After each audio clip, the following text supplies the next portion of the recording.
Sa pagtatapos nga ng ating huling video kung saan natalo na ni Jinwoo ang natitirang higante ay i-review naman natin ang susunod na episode o ang chapter 137 sa manhwa ng Solo Leveling.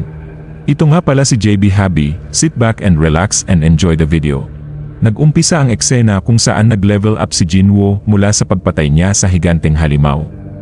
Nagtataka naman dito si Jinwoo at nilapitan naman siya ni Jinho at wikang, "Sir, ang galing, natalo mo ang dungeon boss." Sa isip ni Jinwoo, walang sinabi sa message na ang dungeon boss ay natalo na, kaya kung ganon, hindi pa tapos ang raid.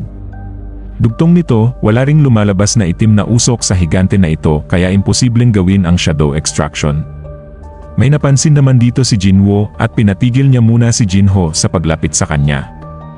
Lumabas naman sa bunganga ng higante si Beru at wikang, "Kamahalan, ako ito."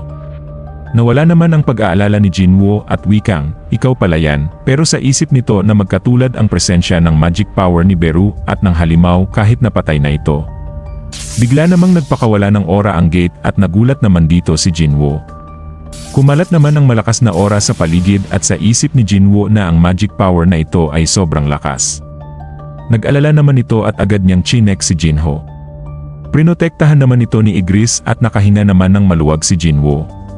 Napalingon ulit si Jinwoo sa gate at makikitang inabsorb naman ng gate ang magic power ng higante. Nahiwa naman ang bandang pisngi ni Jinwoo at sa isip nito na nagawang masugatan si Jinwoo sa tindi ng magic power na nagmumula sa gate at mayon lang ito nangyari sa kanya. Pinatili naman ni Jinwoo si Jinho at wikang, "Jinho, maghintay ka dito at papasok ako sa loob ng gate para malaman kung ano ang nangyayari." Sagot ni Jinho, "Mag-iingat ka, sir." Tumalo na nga ito at pumasok na sa loob ng gate. Nagulat naman si Jinwoo nang makita ang napakalaking silid. Wika nito, "Napakalaki nito, sa bagay, kailangan nila ng ganito kalaking space para sa mga higante upang makatawid sa gate." May narinig naman dito si Beru at wikang, "Narinig mo ba yon, kamahalan?" Sagot ni Jinwoo, "Narinig mo rin pala yon." Dugtong ni Jinwoo, napakasamang halakhak. Nagsimula na silang humakbang at sa isip ni Jinwoo na napaka-interesante dahil nagagawa niya pang tumawa kahit na may nang himasok sa kanyang lugar. Makikita naman ang labis na pagtawa ng isang halimaw at wika nito, "Namamangha talaga ako." Dugtong nito, "Kayong mga hamak na rulers, tignan niyo kung sino ang pumunta dito para makita ako." Bumati naman ito at wikang, "Maligayang pagdating, Sovereign." Sa isip ni Jinwoo na ito ba ang boss? Dugtong ng halimaw, "Pakawalan mo ako sa mga kadenang ito, alam ko ang mga plano ng mga rulers, kailangang balaan ang iba pang mga sovereign." Napatingin naman ito kay Jinwoo at nagtatakang wikang, "Ikaw, hindi ikaw ang kilala ko." Wika ni Jinwoo, "Ang mga rulers ba o kung anuman ang tawag doon ang may gawa sa'yo nito?" Sagot ng halimaw, "Sinusubukan nila akong gamitin bilang bihag para mapalakas ang pundasyon sa totoong digmaan." Tanong ni Jinwoo, "Ano ang mga rulers?" Sa isip nito na palagi siyang nakikipagkomunikasyon sa mga nilalang na ito pero wala ni isa sa kanila ang nagsasabi kung saan sila nagmula. Sagot na halimaw, "Mga sinaunang kalaban ng mga sovereign." Sa isip ni Jinwoo na kung kalaban sila ng mga sovereign, ibig sabihin kalaban niya rin ang mga ito. Wika ni Jinwoo sa halimaw, "Kung ginapos ka ng ganito, ibig sabihin ay," sagot ng halimaw, "Tama, isa rin akong sovereign." Dugtong nito, "Ang mga rulers ay papunta na sayo. Kulang pa ang iyong lakas para harapin sila ngayon at para labanan sila kailangan mo ng kapangyarihan." Tanong ni Jinwoo, "Kapangyarihan?" Dugtong ng halimaw, "Pakawalan mo ako at tutulungan kita."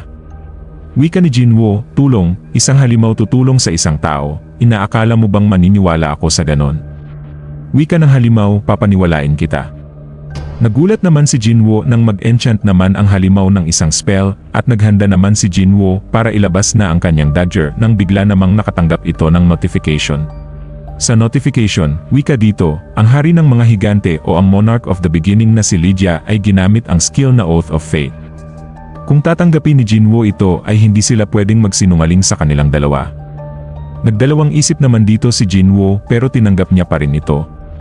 Na-activate naman ang Oath of Faith at hindi sila pwedeng magsinungaling. Wika ni Lydia, "Pakawalan mo ako at tutulungan kita." Wika ni Jinwoo, "Sige, naniniwala ako."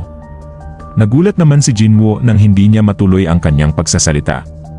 Wika ni Lydia, "Tama, yan ang Oath of Faith, hindi ka makakapagsinungaling sa akin." Naintindihan naman nito ni Jinwoo at wikang, ganun ba, bukod doon, paanong nakakapag-usap ka ng Malaya hindi tulad ng mga ibang mga halimaw? Sagot ni Ligya, mga halimaw. Sagot ni Jinwoo, mga nilalang galing sa gate. Sagot ni Ligya, ibig mo bang sabihin mga residente ng Chaos? Dugtong nito, sa halip, ikaw ang tatanungin ko, paano mo i-consider ang mga residente ng Chaos na kapantay na level ng lakas ng isang sovereign na namumuno sa kanila? Dugtong nito, ang mga residente ng Chaos ay mga naligaw sa kasamaan, nahuli na sila ng mga ito nang walang hanggan kaya normal lang na bumagsak ang kanilang kamalayan. Dugtong nito, pero isa akong hari, hindi tulad nila na panatili ko ang aking katinuan, natiis ko iyon ng ilang taon hanggang sa araw na makalaya ako. At ngayon nakilala kita. Tanong ni Jinwoo, ang mga sundalo ba ng mga rulers ay ang mga sundalong may pakpak na naka-silver armor? Sagot ni Ligya, tama, mga sundalo nga iyon ng mga rulers. Dugtong na tanong ni Jinwoo, bakit pinapadala ng mga rulers ang mga halimaw, hindi ang mga nilalang na ito sa amin? Napangiti lang dito si Ligya. At diyan nagtatapos ang chapter 137 sa manhwa ng solo leveling at see you sa mga susunod na mga video. Kaya kung nagustuhan mo ang video na ito ay mag-like, comment at mag-follow ka na rin sa aking channel for more videos like this. Muli, ito nga pala si JB Habi, maraming salamat at peace out.